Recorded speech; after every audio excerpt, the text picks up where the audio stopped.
Continuamos con La Noche.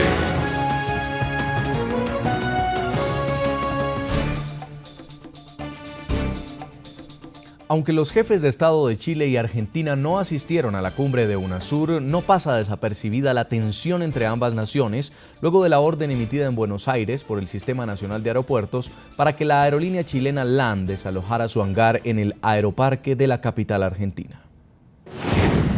Una polémica decisión notificada el pasado 20 de agosto terminó creando una turbulencia entre Argentina y Chile. El organismo regulador del Sistema Nacional de Aeropuertos en el país suramericano ordenó a la aerolínea chilena LAN desalojar el hangar que tenía para su uso en el Aeropuerto Metropolitano de Buenos Aires. A. Tener por extinguido a partir del 1 de agosto de 2013 el contrato entre la empresa LAN Argentina S.A. y Aeropuertos Argentina 2000 S.A. con vigencia hasta el 9 de julio de 2023. La empresa LAN, aludiendo que la medida le implicaría abandonar las operaciones que desde el aeroparque realiza a 14 destinos dentro de Argentina, instauró un recurso de amparo ante la justicia. Un juez federal dictó medida precautelar y frenó el desalojo del hangar y pidió al ente regulador de aeropuertos sustentar en 5 días la legalidad de la decisión en contra de LAN. Resuelve, estimó adecuado ordenar como medida interina que la autoridad pública demandada ORS-NA se abstenga de concretar cualquier acto que implique la ejecución de la resolución número 123/2013 que extingue el contrato de LAN Argentina S.A. con Aeropuertos Argentina 2000 S.A. Sectores de oposición y directivos de LAN aseguraron que lo que pretende el gobierno de Cristina Fernández es favorecer solo la operación de aerolíneas argentinas desde el aeropuerto de Buenos Aires. El personal aeronáutico se declaró en alerta y movilización permanente. Esto lo tienen que solucionar entre la compañía LAN Argentina y el gobierno argentino. Nosotros estamos siendo rehenes de esta situación. El gobierno argentino asegura que no es su deseo que LAN deje de operar en el país y calificó la reacción de la aerolínea de desproporcionada. En alusión al caso, el gobierno chileno respondió que en su nación cualquier aerolínea puede trabajar. En Miami, Florida, ex embajador de Chile ante Naciones Unidas, Juan Larraín, explíquenos qué puede estar detrás de este conflicto. Argentina intentando desalojar de un hangar en el que funcionaba la aerolínea chilena, una de las más grandes de América Latina además, LAN, y dice que se trata de una razón económica, pero terminan los dos cancilleres hablando de este tema para tratar de que LAN permanezca en Buenos Aires. Primero que nada, permítame un segundo volver al caso del senador Pinto. Sí. El señor Hakim habló de que lo homologó al caso del señor Julian Assange en la embajada ecuatoriana en Londres. Son dos casos completamente distintos. Primero que nada, el señor Assange no es requerido por la justicia británica, sino es requerido por la justicia sueca, por un delito común como es el abuso sexual. Ahora, lo único que el gobierno británico y la justicia británica pretendían era cumplir con la solicitud de extradición de las autoridades suecas. Ahora, comparar la justicia sueca con la justicia actual en Bolivia me parece que es estrechar un poco las cosas. Ahora, con respecto a la LAN, obviamente que se trata de una medida discriminatoria, seguramente con fines económicos para proteger las operaciones de la línea aérea nacional argentina, Aerolínea Argentina, y esto simplemente desahuciando un contrato en forma unilateral que realmente es, por decirlo menos, bastante extraño. Si hay que renegociar un contrato, hay otras vías para hacerlo sin llegar al desahucio unilateral e intempestivo y abrupto como ha sido el caso con la...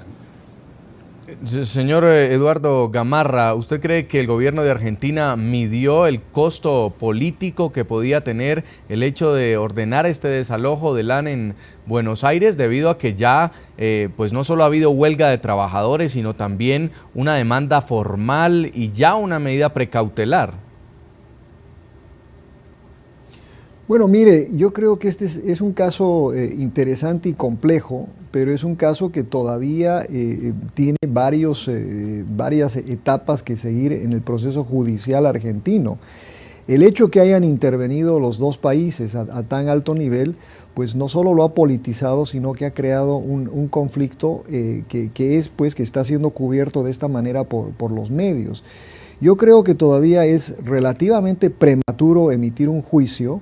Creo que hay varios pasos que todavía la justicia argentina debe jugar y como creo que uno debe respetar esos pasos, yo voy a limitarme simplemente a decir que me gustaría esperar a ver qué es lo que eventualmente va a resolver el proceso judicial argentino y en ese caso, cuál será la reacción ya, digamos, política que se va a dar. Sin lugar a dudas, este es un caso judicial, pero que tiene grandes implicaciones políticas.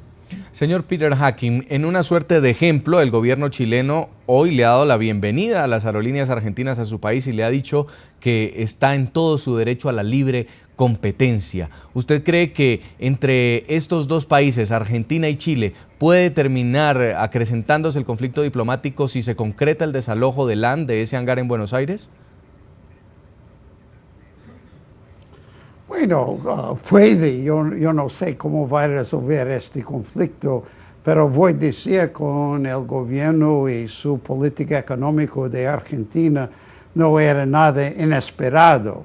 Ya estaba realmente metiendo en los trabajos de LAN, tenía una pequeña disputa antes y yo creo que LAN decidió de no realmente contestarlo y cobraron unas cosas.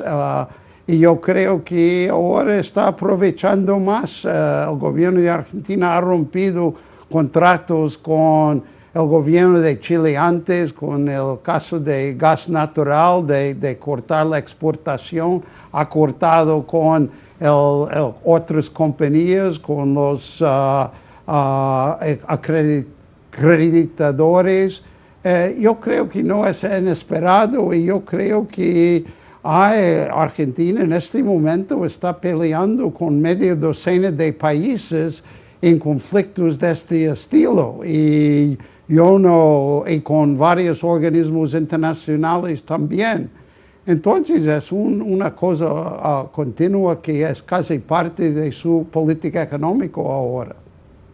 En Miami, ex embajador Juan Larraín, ¿a qué cree usted que se debe la ausencia de dos grandes como Chile y Argentina hoy en la cumbre de UNASUR y que pudiera haber sido un escenario para limar esta aspereza?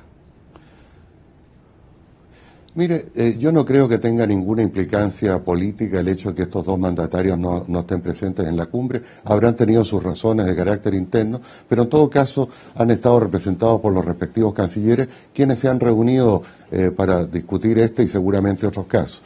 Ahora, yo quisiera volver el señor Hacking mencionaba los problemas anteriores con Chile. Lamentablemente, en la relación chileno-argentina hay una tradición de incumplimiento de contratos, tanto en lo económico como en lo judicial. Él mencionaba el contrato del gas natural. Yo quisiera mencionar, por ejemplo, la solicitud de extradición de un chileno que estuvo directamente implicado en el asesinato del senador Jaime Guzmán, requerido por la justicia chilena. La Corte Suprema Argentina autorizó la extradición y con una medida política, el gobierno de la señora Kirchner lo dejó como en calidad de refugiado en Argentina. Una situación absolutamente inexplicable, porque realmente el señor Apablaza, que se llama el que estaba requerido por la justicia chilena, lo requerían precisamente para que compareciera a un juicio transparente, con debido proceso, abierto, etcétera, a responder de sus actos. Y por un motivo exclusivamente político, la señora Kirchner determinó que la resolución de la Corte Suprema de su país no era aplicable. Entonces, por eso es que la situación del LAN hoy día preocupa, porque hay toda una tradición, una larga tradición de contratos incumplidos y de situaciones como esta.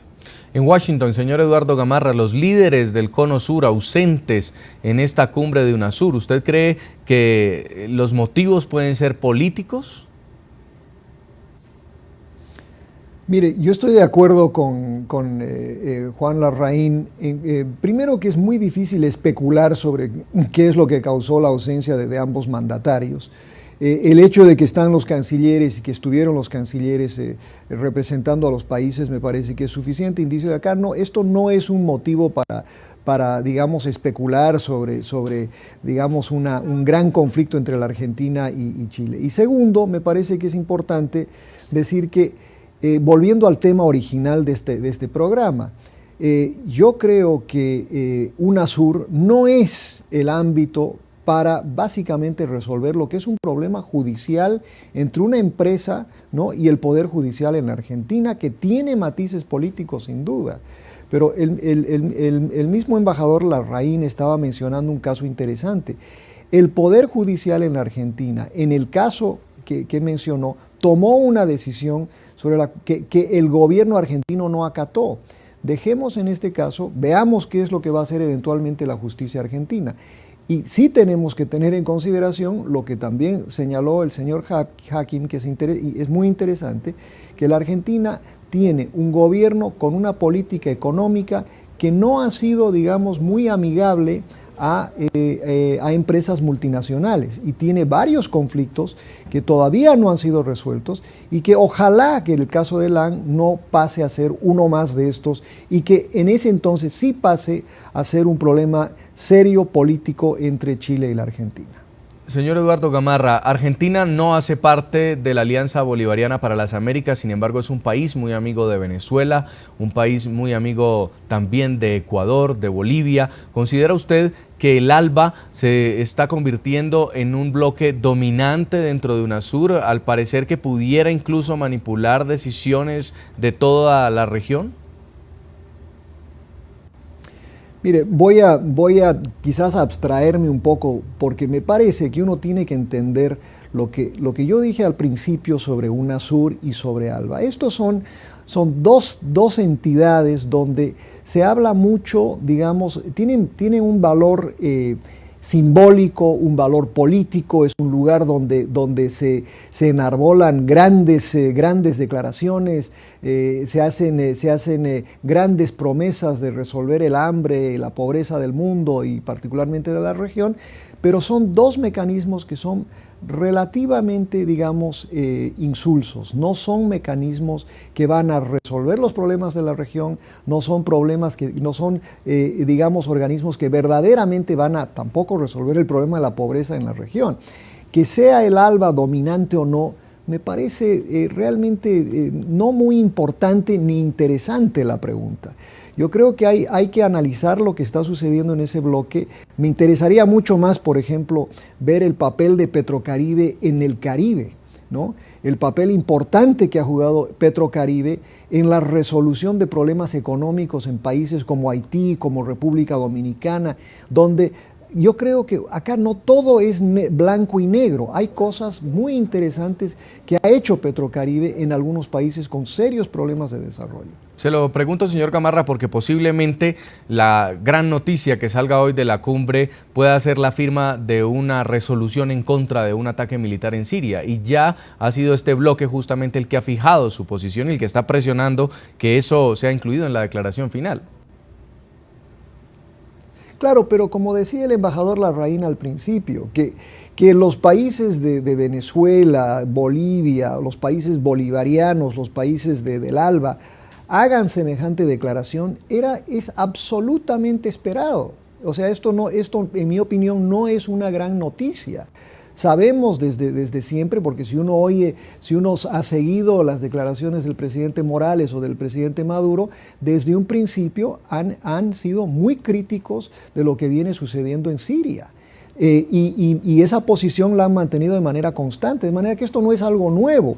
Y en el contexto actual yo creo que es interesante ver lo que está diciendo el resto del mundo. Más bien, la posición de UNASUR, si es que sale así, es consistente con lo que está sucediendo en el resto del mundo e inclusive lo que está sucediendo hoy en Estados Unidos, donde ya no es tampoco una declaración unánime, digamos, de apoyo a una intervención norteamericana. Y yo creo que hoy en día estamos más lejos que ayer, ¿no?, de una acción militar norteamericana en Siria, por ejemplo. Entonces esto no es gran controversia, en mi opinión no es una gran noticia, es algo bastante predecible.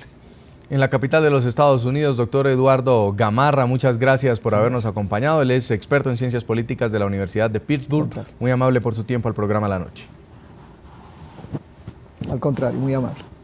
Nosotros le continuamos preguntando a los televidentes a través de Twitter qué opinan de la cumbre de UNASUR que se adelanta este viernes en Surinam. ¿Creen que es un mecanismo que ha funcionado para solucionar las diferencias que dividen a los países que la integran? Pueden continuarnos respondiendo a las cuentas de Twitter de nuestro equipo periodístico. Leemos algunos de sus mensajes. Oscar Augusto Medina dice: para nada, con el antagonismo de sus líderes, las diferencias son abismales. También nos escribe Javier Paternina, dice: ese es otro instrumento del Foro de Sao Paulo, puro manejo cubano-brasilero. Y nos escribe Manuelita Díaz, dice: no funciona, al contrario, dividen a los que no están de acuerdo con sus políticas. Nosotros vamos a otra breve pausa y ya continuamos evaluando un último punto, y es el hecho del regreso de Paraguay a UNASUR, que se sella hoy luego de haber suspendido el país del organismo regional en 2012 tras la destitución del entonces presidente Fernando Lugo.